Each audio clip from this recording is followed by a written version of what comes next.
Hello, everyone. Welcome back to the Click and Mortar podcast. Dustin and Mike with you here again. And we are super excited to have Nyah Chapman on with us today. Welcome, Nyah. Nyah is the luxury strategist and founder of Luxe List. We're going to talk a lot today about AI, but first we want to hear about you, Nyah, your background, and what brought you here to us today and what you're doing. So if you could give us a little bit of the initial background, we'd love to hear about you. Yes, well, first of all, thank you for having me. Really excited to jump into this conversation today. So as you mentioned, I'm Nyah, founder of Luxe List. I like to consider myself a connector and a luxury strategist. So throughout my corporate journey, working for some big names from in retail, working at Tom Ford, to working in media at Modern Luxury, which is one of the largest media companies in the United States. I've always really been client facing in sales, right? I've been that go-to person, front of the lines, generating millions of dollars for all of these different brands. And that comes with a lot, right? That comes with being able to handle different personalities, being able to look and see what your client needs before they even tell you what their needs are. And so that's really been my corporate journey. So after, working corporate for, 15 years, I decided to leave and start something very, very simple, which is a luxury blog called Luxe List. I've always naturally been that girl where people would come to me and they're like, hey, Nyah, where's the hottest places to go eat? What are the latest hotel openings? And I said, instead of having everyone text me, let's just start a blog. I'm a big data nerd girl, so I'm like, how can I capture all of this data? And so that's how it started. It really started as, yes, a place to kind of put my thoughts on in the digital world, but it really started as a place where how can I generate leads for myself without being forefront with just information, and how can I collect data on a big group of affluent consumers that love all things luxury lifestyle. So that really leaves me here, which is what I've been doing for the last 5 years. And now we're working on a new technology that is really exciting, turning Luxe List into Luxe AI, which is an AI-powered personal concierge platform. Oh, thank you for that. I appreciate it. I actually started my career in digital with a company called Federated Media, and Federated had partnered with all the biggest blogs in the nation. One of them was called Deuce. It was a kind of a lifestyle blog Nice. as well. So I love the grassroots, starting with the blogging and your passion and putting the word out there, and also probably saving you time and being efficient because you don't have all these texts coming in, right? So Exactly. love that grassroots Genesis story. So give us a little bit on the evolution now and where Luxe List AI is going and how you're handling that, and what is that direction strategically, and more, I think maybe most importantly, a lot of this is about the user experience. What is that user experience, and how's it going to be unique? Yes. So I'll start by thinking of the evolution of search, right? So we've been in the evolution of search for the last 20 years, where the internet first happened and we were just excited to have everything at our fingertips, all the information all the time. Well, now I've found that we're getting to a space where people want domain specific information. And so, like I said, I started the blog and it was great, the first 4 years. But then I started to see this shift after looking at our analytics and our engagement. I started to see the shift of people's attention spans and what really grabs people. And at the end of the day, it's personalization. And so when I think of AI and I think of all of the amazing things that it can do, I think personalization is going to be a big thing. Now, the way that we typically, or marketers, media companies, any company really has personalized in the past with any newsletter that you join, it's really segmented. So if they know you like real estate, it's tagged and they send you newsletters about real estate. Now people are more dynamic. Their interests change. And so when I think of where we were, which is just a static newsletter, to something a little bit more dynamic with personalization, it's been, I'll say, really interesting and challenging. Because in order to personalize an experience, it doesn't matter what industry that you're in. You could sell golf balls or you can have a media company. You have to have a lot of data, initial data on that person. And so now we're trying to figure out what kind of data do we need on this person besides just their browsing habits. We want high intent data, what they're spending on. How do we connect all of those touch points into our platform in order to better serve them content? Because typically in advertising, when you think of search, Google typically puts the top results are paid to be there. My thought process, and even when I worked at these luxury media companies, my thought process was, in 2015, well, why when everyone goes to Vogue.com, it all looks the same? It should already know what my interests are and the page should be dynamic. And so it's really interesting that a lot of companies, especially media, are not getting the bigger picture here. They're still editors putting top stories, but I don't really care about some of the top stories. I want to know about what stories are for me.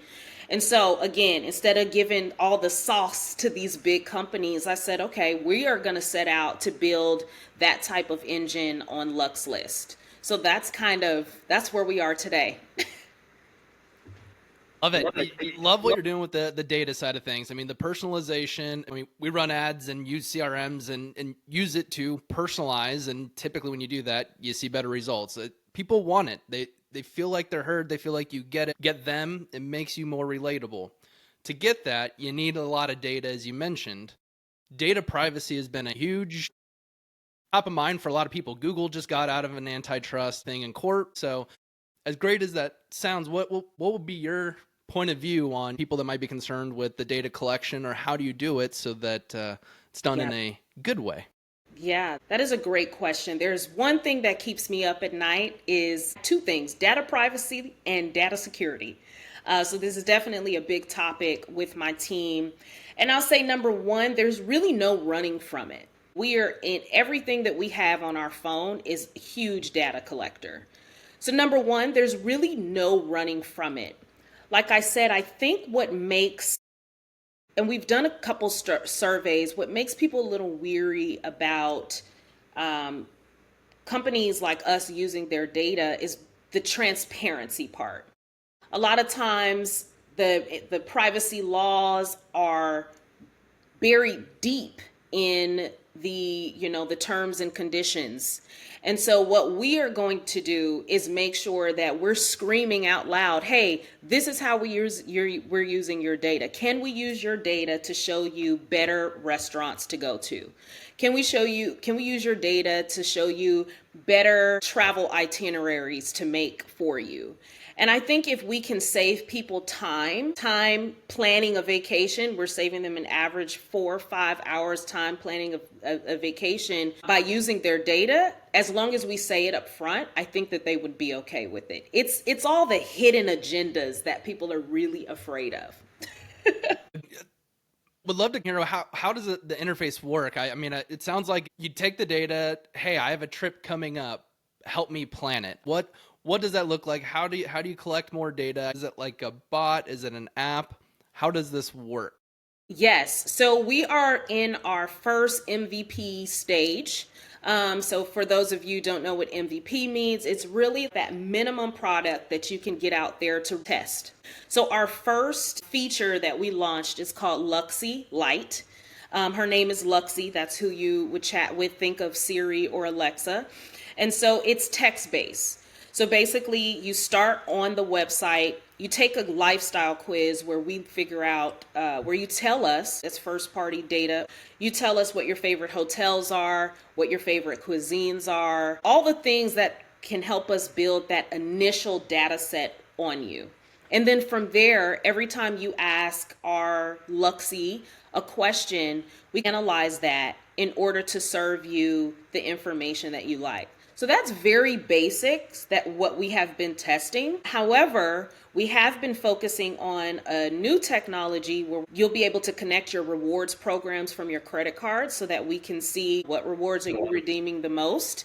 And then that will be our high intent signal. Oh, she's a Hyatt girl. Let's show her all the Hyatt hotels, etc. We had a client in the last year who was doing something with new mothers. So it was an AI chatbot for new mothers. So it was a completely different iteration. But the thing that she was starting to try to develop were the sticky elements of the app, things that would keep people in there and keep people coming back. One of those features was a photo album that every time they snapped a picture of progression of their baby, it would go into an album, something like that. The other side, which is interesting, which I'm interested with you as well, is she was obviously trying to create an e-commerce component to it. Are there future visions or current visions with a part of the app or process that is e-commerce related and or is bringing people shoppable recommendations, that type of thing? And or what is your revenue model? How are you going to monetize this thing? Great question. Right now, to make things sticky, we're really focused on just personalizing search, then adding in the rewards optimization, because rewards, the average consumer has 20 or more rewards or loyalty programs. Think of Luxe AI as the connector that all of these programs connect to, from Delta to Heyday Skincare to Hilton Honors. So that in itself makes it pretty sticky. But coming from my retail and e-commerce background, I see a need for luxury brands, and I like to say premium brands. It's not always about price point, but there is a need for premium brands to shy away from social media and influencers and TikTok. Those are great channels, but this consumer wants something a little different besides just going on TikTok and looking for a Chanel bag, or going on Vogue and reading an article about Chanel.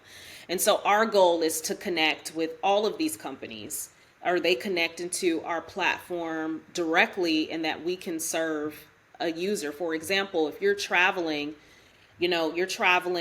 Luxe AI curates your full itinerary for you, but then it can also pick outfits for you to wear while you're on vacation based off of what it knows about you and what you already currently spend your money on. With that, the monetization that Mike was talking about, is it on the shopping side, or is this going to be, hey, for $1,000 a month, $500 a month, you have your own personal concierge that's always learning your activity, making better recommendations? So is it more of a subscription-based revenue play, or like Mike mentioned, doing referral type of stuff, or affiliate, or e-commerceify the platform? Yes. Thanks for bringing that question back up. Subscriptions would be, we've got a few different channels, right? So we've got the direct to consumer channel, which would be subscriptions. So $49 a month.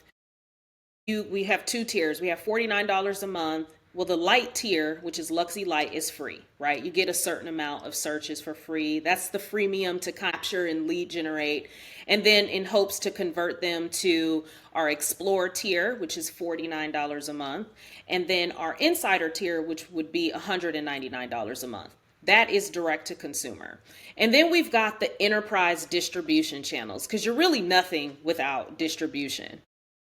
I see a big opportunity for luxury apartments to pay for this app for their residents as a resident concierge amenity, because they're already paying for terrible concierge apps that don't do anything. So luxury apartments, as well as partnering with top airports around the world to use our technology as well as memberships. So think of Soho House. Memberships are I feel like they're slowly dying. When you think of Soho House and I think New House just getting ready to file bankruptcy. When I think of what they're offering their users, it's just a location. It's the same thing at all the different clubs. A location, you might get a parking spot. Think of Soho House if they were to say, "Hey, when you onboard, you get all of these benefits and you get Luxe AI, which is a personal concierge in your pocket at all times." And so I see a big opportunity for those distribution channels as well. So subscriptions and then licensing to enterprise channels. Good segue into how you're going to grow this. I think you've already probably spoken to that.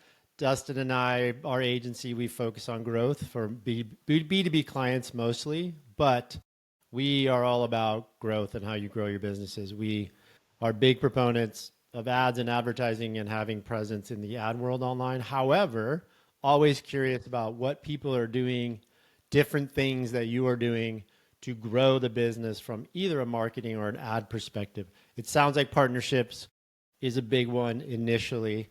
Yes, right? So, and then are there other thoughts or where else are you looking to grow this business? The very end goal, you've got the direct to consumer, you've got the enterprise partnerships. Partnerships are going to be outside of our technology and our tech stack. Partnerships are going to be our moat in order to grow. So just like how I grew my luxury newsletter, I would partner with bigger brands that gave us credibility. So for example, our first event that we partnered with was Nobu Atlanta. We're a nobody. No one knows who we are. But that first event, we got 800 RSVPs, which was 800 people that we now have in our subscriber base. And so the reason why we got that is because we've always had great partnerships with bigger brands. So now that I think of Luxe AI, right, personal concierge element, we're just going to do the same thing. We're going to go to bigger brands and partner with them and make sure that our tech has the user in mind. Because when it comes to premium brands from LVMH to, I mean, even Hilton, I don't even want to say just premium. It's all about the user experience. But I think in technology, what I've seen with luxury brands is they're very slow to adopt any kind of technology, very slow. And it's actually because they really care about the user. So if we are a platform that has all of the affluent, and affluent is only considered $165,000 a year and up. It's not like this crazy high net worth number. So if we have all of these affluent data points that luxury brands can plug into, are they going to pick OpenAI or are they going to pick Luxe AI? They're going to pick Luxe AI every time because it's not about serving everybody everything. It's about serving a certain customer deeply. And I believe that that's what Luxe AI is going to do. Ooh, I think you just you just gave us a sound clip for the podcast. Thank you. That was awesome. Dustin, I know you had a question next. Yeah, I'm niching down. It's extremely powerful. You know who you want to talk to, where you want to go. Specifically, what in the next 6 months, what would be the big goal that you are working on that if you do this, you know you're on the right path? Yeah. Oh man, there's so many different goals. There's like tech goals, platform goals, but I'll just say those enterprise partners really catching on. In 6 months, our goal is to have 5 luxury apartments in Atlanta signed on. And so that's a great distribution channel. Those 5 apartments with average of 400 people per unit, that's 1,000 users and 5 enterprise clients and, almost $250,000 in revenue. And so that's what I'm really, really focused on the revenue side. On the user experience side is just really tapping into what do people want to see in this next generation of discovery platforms and getting that right. Nyah Chapman, lead strategist and founder of Luxless. We appreciate you coming on the Click and Mortar podcast. Where can people find you either on socials or online? You can find me on Instagram, which is in Lux with Nyah. You can also find me on LinkedIn, which is Nyah Chapman. And then if you want to get a little taste and get on the wait list for Luxe AI, that personal concierge right at your fingertips, just go to unlock.lux and get on the list. Amazing. Thank you so much. I love the in Lux with Nyah. That's beautiful. Used to be Easy to so remember as well. Thank you again for joining us. We appreciate it, and best of luck with the venture. Appreciate it. Yes. Thank you for having me.